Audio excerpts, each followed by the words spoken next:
शहर के पास बसे एक छोटे से गांव में फलों की बहुत कमी थी। वहां लोग अमीर तो नहीं थे, पर दिल के सच्चे थे।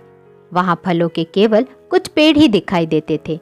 गांव में फलों की कमी को देखते हुए भगवान ने अपने दूत को बुलाया और कहा, तुम गांव में जाओ और सभी से कहो कि वो एक दिन में केवल एक ही फल खाए और हो सके तो फलों के पौधे लगाए।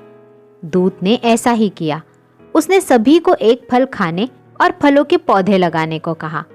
पीढ़ी दर पीढ़ी ऐसा ही चलता रहा और धीरे धीरे वहां का पर्यावरण संरक्षित होने लगा, क्योंकि बचे हुए फलों के बीजों से और नए नए पौधे निकल गए थे और वहां के लोगों ने भी शहर से फलों के छोटे छोटे पौधे लाकर लगा दिए थे, जो अब बड़े होकर फल देने लगे थे। कुछ वर्षों में ही पूरा गांव हरा भरा हो गया था। अब वहां किसी भी फल की कोई कमी नहीं थी। गांव के सभी फलों के पेड़ फलों से लदे पड़े थे, लेकिन अब भी गांव के लोग दिन में केवल एक ही फल खाते थे। दिन में केवल एक फल खाना चाहिए, इस तरह का उन्होंने एक रिवाज बना लिया था। वो वर्षों से चली परंपरा के प्रति आज भी पूरी तरह वफादार थे। वो खुद तो दिन में केवल एक ही फल खाते थे और अगर शहर से कोई उनसे फल लेने आता तो वो उसे भी खाली हाथ लौटा देते थे। इसका परिणाम ये हुआ कि टनों टन फल बर्बाद होने लगे और सड़कों पर भी इधर उधर बिखरे दिखाई देते। भगवान को ये सब देखकर बहुत बुरा लगा और उन्होंने तुरंत अपने एक दूत को बुलाया और कहा, जाओ और गांव वालों से कहो कि अब जितना मर्जी फल खाए और बचे हुए फलों को दूसरे शहरों में भी बांट दे।